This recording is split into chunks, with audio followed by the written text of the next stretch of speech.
Okay, how we doing out there? First things first, my name's Ken. Screen paint using ambient light rejection technology gain. I gotta say a few things real quick. So, from time to time, we'll get a customer that'll pop in and say, "Hey, look, this is what happened. That'll happen," and I'll say, "What did you do?" Because if I basically have coated these screens live over and over again, and there's no way in the world I can basically fix live. What did you do? So, I've heard some crazy stuff. One of the things that I had a conversation today, the customer showed me a screen. It was blotchy, spotty, everything under the sun. It was fabric. So I go, "Hey, did you prime the surface first?" And he says, "You didn't say anything about priming the surface. You never said anything about priming the surface when you paint a screen." "Oh, yes, I have. I've painted fabric screens. I showed him 3 videos.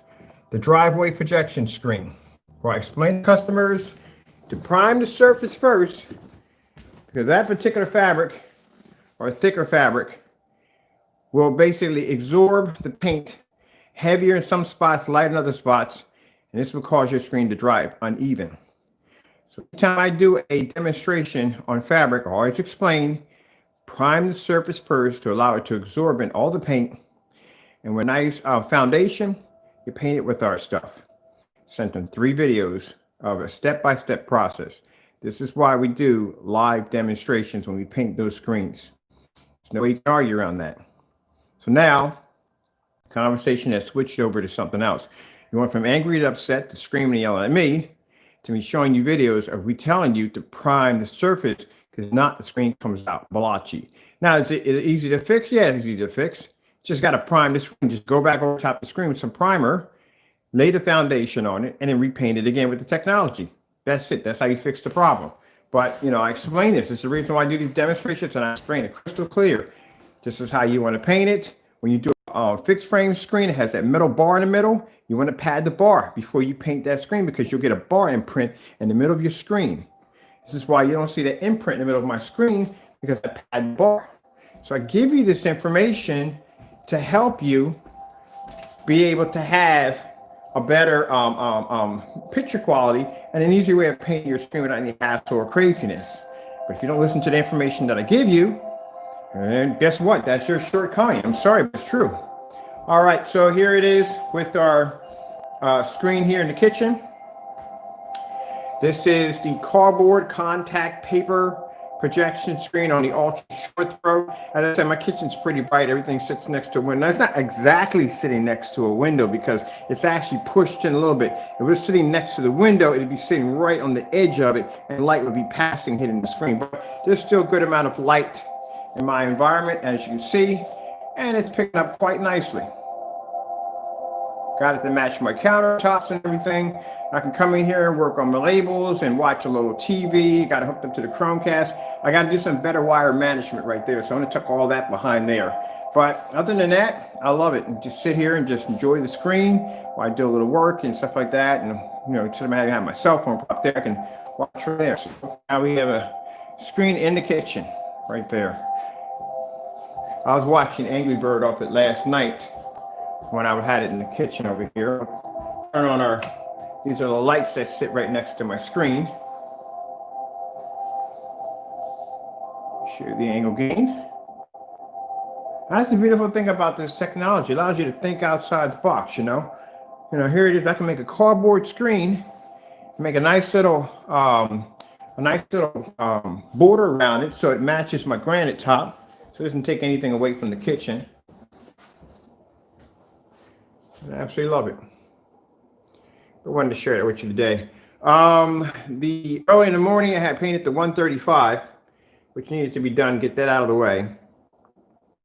Day's gonna be a little chilly, so I'm gonna try to get that demonstration, that live paint on demonstration.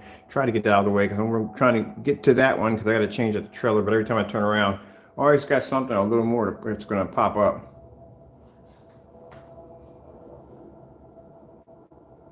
All right, so I like that. That's one project out of the way. The screen's running through the house right now.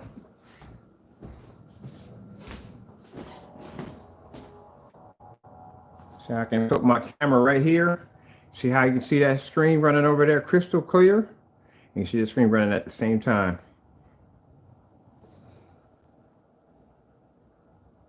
So instead of me sitting there and installing a TV through my wall, again, I would have to drill and pretty much get a masonry drill, because these are brick walls in his house.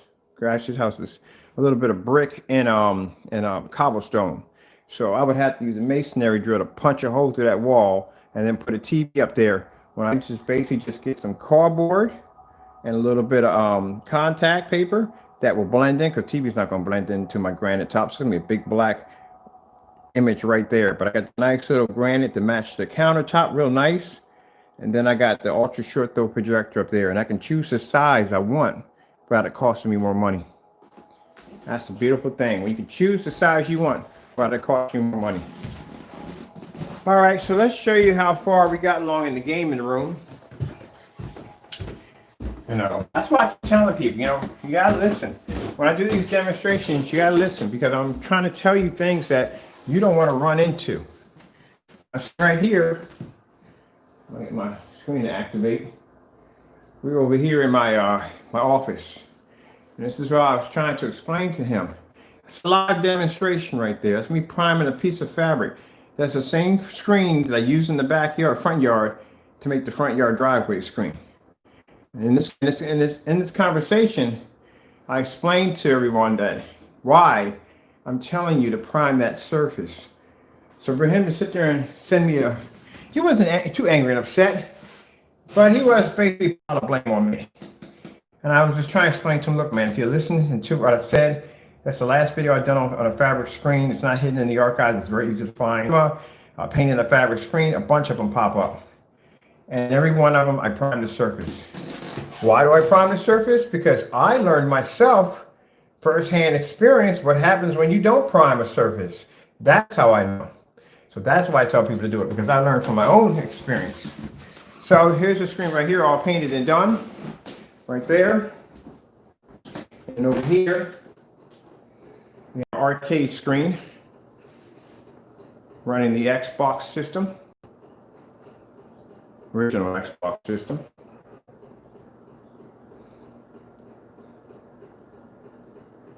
I think we're doing Metal Slug in here. Let's go back to the original clock. Reason why, because this system is really old and I never set the clock. Which I don't plan to set the clock at all. There's no point. Let me come out of this menu real quick. So we can come out of here. Let's go to A. See if we can start our game up.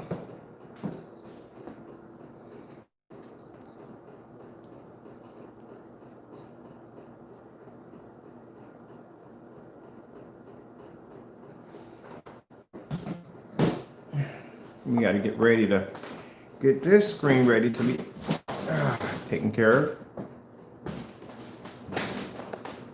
There you go. My screen over some. Metal Slug.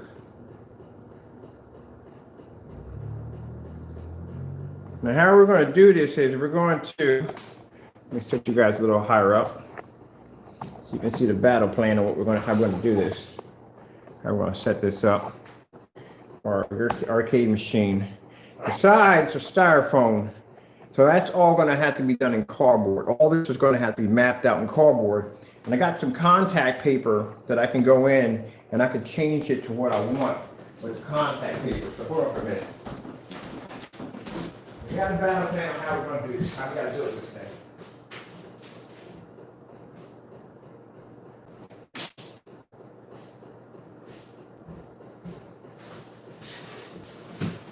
Alright, so we're going to get the contact paper, and we're just going to cover everything with the contact paper, right? So this is the bottom half, I think it is. It's the bottom half. Right here. It's the bottom, yep, it's the bottom half right there. So that fits right there. Alright. I think we got this one. Hold on. Alright, it's the bottom half. Bring it up just a little bit more. Bottom half, there we go. That's the bottom half. And then these will be the sides. We'll put this together. This is supposed to be little farther out. So I bumped that a couple of times when I was working in here. Out. Yeah, I did bump it like so a few times. All right. So we got that from here to here. Then we're going to connect from here to here. I need that to stay. It will stay. Stay on this side, sit down, stay. All right, that's better. And then we'll put another one here.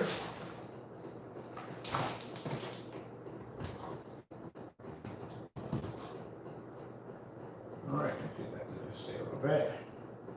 Got a little wind blowing on in here. And then this is the big piece I got on the other screen. I'm going to put this one up top. Let's see. Get it to stay. Like so. All right. All right, so I'm going to map it out that way.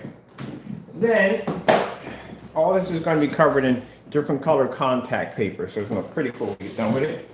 Then we're going to take this part, I'll lay this right up in here. All right. So all this, once I get the sides done in contact paper, I'm going to have to basically come out here and drop to the bottom. And then what I want to do is I'm going to go to that store that does a customized contact paper. I'm going to put a big metal slug emblem right at the bottom. And then at the top, I'm going to put a light up game room over the top. All that's going to be LED lights in here and LED lights on the side of the screen. All that's going to be covered in LED lights.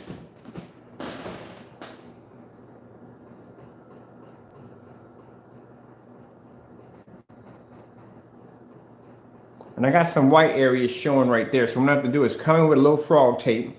Go over the screen again, just a line of the screen. Just go a little higher up, because we need that whole area in there to be jet black. It has to be jet black in there. So we got to bring it up just a little bit more. I measured it to the screen. That's the mistake I made. I measured it to the size of the screen. I should have measured to the cutout to the size of the boxes right there, because I need the whole inside to be dark. All this is going to be black right here. And I'm going to have little LED lights up at the top. It's a little bright, a little dim, not too bright. So I get two sets of LED lights. One for right here, so I can control the dimness here, and down here I can actually brighten it up much brighter down here. I'll put a giant coin slot. If I can find a giant coin, which would be pretty cool, I can stick it halfway into the slot, so that'd be cool to check out. But yeah, it's coming along quite nicely. Still a little bit of work to go. All right, so yeah, these are the tools last night I was working with last morning, about paintbrush and all stuff like that. But all right, so today we'll come in earlier. Just want to give you an update on that kitchen screen. We're going to come in earlier, and I'm going to basically the kitchen right here, under the countertop, probably under the ridge at the bottom, and over where the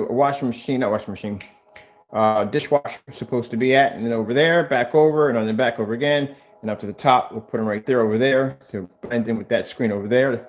Maybe some pink, I like the pink color. And then this is all done. This project is done. And then I guess once we finish out the gaming room, oh yeah, we still got the acoustic screen. We're going to build an acoustic screen with giant speakers on the back of it. We're definitely going to build that. That's definitely going to happen. So I'm going to have to order me some really cool speakers. Thanks, good speaker system. And we're going to build a really psychotic acoustic speaker setup. We're going to be using the 12. So that black invisible 12. Because mostly when I see a black acoustic setup, it's going to be sick. You're not going to see any speakers on the other end. It's going to be sick. All the speakers are going to be jet black, like a transformer. Like the back of the speakers will be jet black. The sides will be black. The surface, it's going to be all sick. And I think what I'm going to do is inside of it, I'm probably outside the frame, I'm going to put in some black lighting for it, just to keep it that little dark kind of mystical look to it. So that's how we're going to build it. So I probably, like I said, if they don't take their screen back, which I think I'm going to get my money back on that, I'm not worried about that too much. I'm going to still go out and buy myself maybe a 92-inch. Ooh, you know what? I should do a 235.1 acoustic screen. That'd be sick. I'm thinking about it. I have to do some research on that. I think I am going to do a 235.1 acoustic screen. I haven't seen one yet. A black 235 acoustic screen. I haven't seen one yet. I'm going to build one. I got to build one. I got a projector downstairs. It does 235.1. That'd be real nice. All right, all right. Now let me get done all that. That'll be the next project right there to start working on. We got the DJ screen to finish off too. All right, our screen paints are available on our website with we used to say free worldwide shipping, but can't ship overseas anymore now. So that's done for a while till they get this fixed. But you know, we still ship within the US free. You know, a lot of good overseas customers, man. I do miss them. But anyway, yeah, so we have free shipping within the United States. These orders soon. And these are, I got to make it more labels. I got about 10 more of these to go. So I'm still getting more, stacking up as many as I possibly can, because when she comes over, I want to make sure that she has everything in one hit. And I don't have to keep bringing her back out of here over and over and over again, even though she's getting paid for it. But still, people have things they have to do. All right, with that being said, I hope you like my kitchen projection screen. I know I'm definitely going to enjoy it. You know, I can sit here now and, you know, cook in the kitchen and got my big screen to check out over here. And man, I'm telling you, I do a demonstration at night. At night, this thing was freaking insane, especially with the pink lights going off in the background. But other than that, I hope you enjoyed the video demonstration. Thank you all for your time. Thank you for taking the time to come watch your videos with me. I have to go. Real quick. I told you I was going to put those links in. So if you're looking to get that screen I have upstairs, the 135, and the shipping on it was freaking super fast, very, very good. I put links in the videos involving that setup for that screen, putting it together. The one where I first got it, there's links in there. You can go on Amazon, you can buy it. There's only 10 of those available. So they must have been selling quite a lot, because there's only 10 available of those screens. So go in there, jump it out. Go in there and check it out, and you know, see what you they make other screens besides the 135. Real quick, they make the 155, 120. I'm guessing 130, the 35, 120 inch, and then I've seen a 92. So they do make several different forms of screens and motorized screens too, if you're curious to know. All right, with that being said, thank you all for your time. I had to go. Be safe out there, and God bless.